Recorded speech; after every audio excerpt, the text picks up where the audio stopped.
मैं विशाल Sathe health channel के और एक बहुत ही इम्पॉर्टेंट एपिसोड में आपका फिर से स्वागत करता हूं।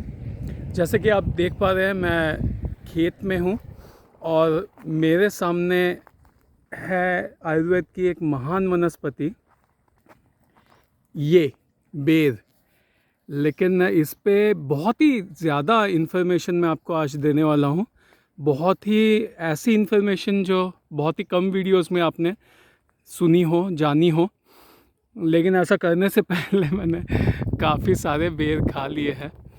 पागल होगा वो इंसान जो बेर पे वीडियो करने से पहले बेर के इन स्वादिष्ट फलों पे टूट ना पड़े। तो मैंने नीचे भी काफ़ी गिरे हुए थे, वो सारे उठा करके, थोड़े एक आध दिन पुराने होते हैं, वो और भी ज़्यादा टेस्टी होते हैं और मीठे होते हैं।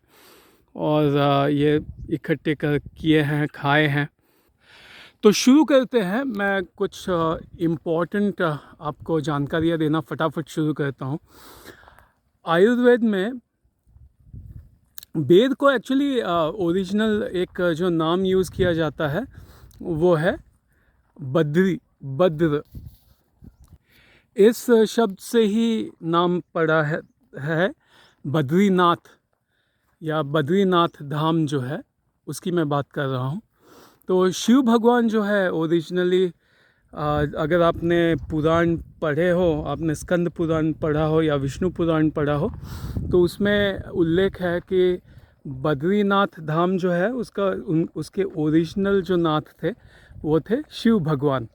और उसके बाद विष्णु भगवान वहाँ पे आए और उन्होंने वहाँ पे तपस्या करने की ठानी और शिव भगवान ने वो जगह छोड़ दी और वो केदार धाम चले गए। तो ओरिजिनल अगर बद्रीनाथ कौन है, ये अगर हम कहें तो वो है शिव जी। अगर आप बॉटनी को लेकर के जुजुबे जो ट्री है, ये इसका टेक्निकल नेम है इस बेर के पेड़ का। ये एक्चुअली अपने यहाँ पे काफ़ी जगह पे ये झाड़ी नुमा नज़र आएगी, लेकिन होता क्या है कि इसको कोई ज़्यादा बड़ा होने नहीं देता है, वरना एक्चुअली ये ओरिजिनली एक बहुत बड़ा वृक्ष बन जाता है। 3 फ्लोर जितना भी उसकी हाइट होती है। मैं वो भी आपको कहीं पे दिखाऊंगा। आजकल बहुत कम पेड़ बेर के फुल फ्लेज जो पुराने हो जाते हैं वो बहुत कम नज़र आते हैं, लोगों ने काट दिए हैं।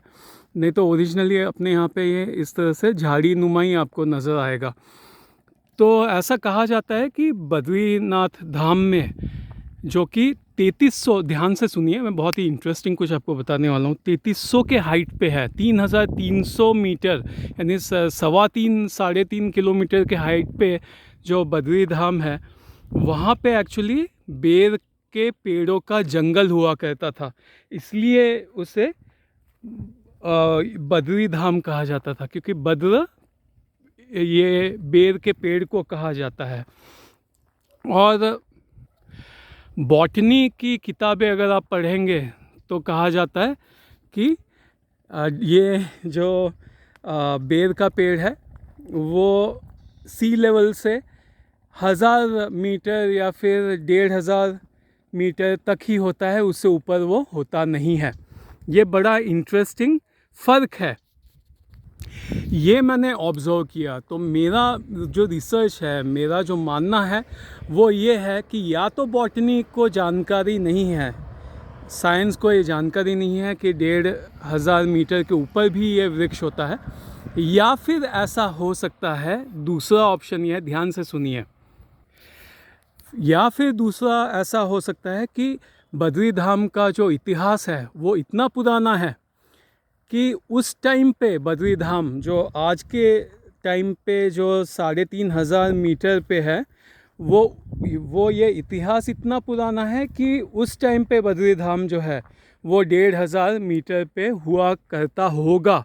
ध्यान से सुनिए, आपको अजीब लगेगा मैं जो कह रहा हूँ वो, लेकिन चीज़ क्या है कि जो यूरेशियन प्लेट है वो इंडियन प्लेट को वो टकराते रही है, और इसके कारण हिमालय पर्वत जो है वो कंटिन्यूसली एक 1.2 इंच हर साल बढ़ते रहता है।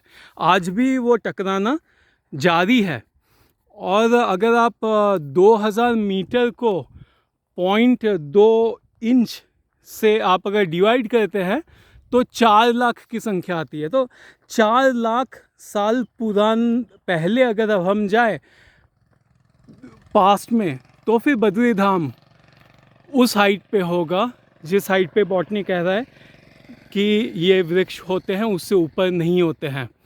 तो आप समझ पा रहे हैं, शायद ये बद्री धाम का जो इतिहास है वो 4 लाख साल से भी ज़्यादा पुराना है, ये मैं एक्चुअली कहना चाह रहा हूँ। अगर आपका इस पे खुद का भी ओपिनियन है तो कमेंट में ज़रूर शेयर कीजिए, या अगर आप ये चीज़ समझ नहीं पा रहे तो ये इस चीज़ को आपके सर्कल में ज़्यादा से ज़्यादा शेयर कीजिए। तो ये एक ख़ास करके डिस्कशन और रिसर्च का मुद्दा है, ये इसलिए वीडियो को ख़ास करके शेयर कीजिए आपके सर्कल में। तो हम सभी भारतीयों को इस हमारे जो बहुत ही पुरातन काल का इतिहास जो है और हमारी जो हिस्ट्री है उस पे गर्व होना चाहिए। तो अब बेर के जो ज़बरदस्त फ़ायदे हैं वो डिस्कस कर लेते हैं। और अगर इसके ज़बरदस्त फ़ायदे डिस्कस करें और तो इसके पत्तों से शुरुआत होती है इसकी। ध्यान से देखेंगे अगर तो इसके पत्ते इतने चमकीले होते हैं कि आप देख ही सकते हैं। तो जो भी वनस्पतियां जैसी नज़र आती हैं यकीनन वो वैसा फ़ायदा करती है। तो ये देखिए कितना चमकदार है, ये बालों को और स्किन को ये उतना ही ज़बरदस्त बनाने की क्षमता रखते हैं। जितना ये चमकदार है उतना ही इसके सेवन से, इन बेरों को अगर आप एक एक दो दो बेर हर रोज़ खाएंगे तो स्किन एकदम चमक जाती है, झलक जाती है। इसी तरह से अगर इन पत्तों को भी अगर खाएंगे हर रोज़ एक एक दो दो पत्ते, तो स्किन बहुत ही झलकती है, बाल भी बहुत ही अच्छे हो जाते हैं। बालों के लिए भी एक ख़ास टॉनिक है। बालों को एक्चुअली इन पत्तों को मसल के चटनी बना करके बालों को लगाया जाता है। जैसे मेहंदी बालों में लगाई जाती है, वैसे इन पत्तों को भी, भृंगराज को, मेहंदी को, इन पत्तों को नारियल के तेल के साथ मिला करके सिद्ध करके और ऐसे लगाया जाता है। उससे बालों की काफ़ी वृद्धि होती है और बाल बहुत ही स्मूथ, चमकीले और बहुत ही घने और हेल्दी हो जाते हैं। इसके लिए खास जाना जाता है। इसके अलावा शिव भगवान को लेकर के जो भी वनस्पति होती हैं उसमें मैंने खास ये देखा है कि 4 चीज़ें होती हैं जो खास करके ऐसी वनस्पतियों में पाई जाती हैं। नंबर 1, ये वनस्पतियाँ जो जो शिव भगवान से रिलेटेड होती है वो सभी के सभी मानसिक बीमारियों को लेकर के बहुत ही परोपकारी होती है। तो ये भी जो बेर है, मैं ज़्यादा नज़दीक नहीं जाना चाह रहा हूँ इसमें, क्योंकि ये बड़ा ख़तरनाक एक्चुअली पेड़ भी है। अगर इसमें मैं सट जाऊँ ना गलती से तो इसके कांटे ऐसे उल्टे होते हैं और इतने ख़तरनाक होते हैं कि मैं अभी आया हूँ अकेला। मैं अगर गलती से, मैं इस खेत में अकेला हूँ, यहाँ पे कोई नहीं है, अगर मैं यहाँ पे गलती से भी अटक गया ना, मैं नहीं निकल पाऊँगा। ये इतना ख़तरनाक होता है एक्चुअली। तो क्यों कभी भी किसी भी बेर के पेड़ के एकदम से ज़्यादा ना नज़दीक ना जाए, बिल्कुल उल्टा तो बिल्कुल भी ना जाए। गलती से फंस गए तो बहुत ही मुसीबत मोल लेंगे आप। तो मैं कह रहा था ये कि ये मानसिक विकारों के लिए बहुत ही परोपकारी वनस्पति है। इसमें क्या किया जाता है कि खास करके जो फल होते हैं उसके अंदर जो गुठली होती है उसे तोड़े, अंदर से मज्जा निकलती है। तो ये मज्जा का अगर सेवन करते हैं तो बहुत सारे मानसिक विकार दूर होते हैं। जैसे कि कुछ इंसान होते हैं जिन्हें नींद नहीं आती है, तो इसका सेवन करने से नींद भी अच्छी आती है। या फिर कुछ इंसान ऐसे थोड़े एजिंग सिम्टम्स हो जाते हैं उनके ऊपर, और जिसके कारण वो काफ़ी बार बड़बड़ाने लगते हैं। तो ऐसे भी किसी को प्रॉब्लम होता है, मानसिक वीकनेस होता है, तो ये सब प्रॉब्लम भी इसके मज्जा के सेवन से, फल के गुठली के अंदर जो मज्जा होती है उसके सेवन से दूर होते हैं दिक्कतें। और भी शिव भगवान को लेकर के जो वनस्पतियाँ होती हैं उसमें सभी में मैंने देखा है कि वो मानव मात्र के लिए वो शक्ति बढ़ाने के लिए और उनकी सेक्सुअल परफॉर्मेंस को बढ़ाने के लिए भी बहुत ही परोपकारी होती है। तो इसके केस में भी ये है, ये सेम अगर मज्जा, इसके गुठलियों के अंदर जो मज्जा है उसका सेवन करने से वीर्य का शुद्धिकरण होता है और बहुत सारे जो सेक्सुअल डिसऑर्डर्स है इसमें भी ये बहुत अच्छा काम करता है। इसके अलावा महादेव जी की जिन पे भगवान की कृपा है, ऐसे वनस्पतियों का एक और ख़ास फ़ायदा होता है वात रोगों में। तो ये भी वात रोगों में बहुत अच्छा काम करता है। वो हर तरह के वात रोगों में भी इसके छाल का काढ़ा बना करके सेवन की करवाया जाता है, या फिर जहाँ पे भी घुटना दर्द कर रहा हो, चाहे सर दर्द कर रहा हो, इसमें इसके जड़ की छाल को भी पेस्ट बना करके उसका अगर लेप करें तो हर तरह का दर्द, हर तरह की सूजन दूर हो जाती है। ये भी, इसमें भी ये बहुत ही रामबाण काम करता है। और शिव भगवान की कृपा जिन वनस्पतियों पे है, इसमें और एक खास करके मैंने ऑब्ज़र्व किया है, उनमें ये गुण होता है विष को दूर करना। या तो वो खुद उपविष होते हैं या और वो विष को दूर करने में बहुत अच्छे होते हैं। तो इसमें भी ये वो गुण है।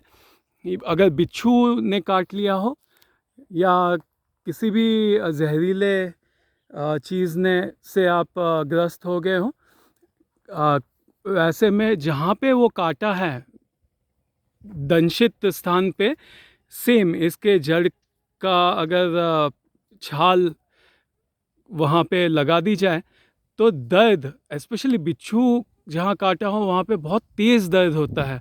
तो ये बिच्छू के कांटे पे भी जो तेज़ दर्द होता है उसे तुरंत दूर कर देता है और ये बिच्छू का जहर भी ठीक कर देता है और बड़े जल्दी राहत देता है।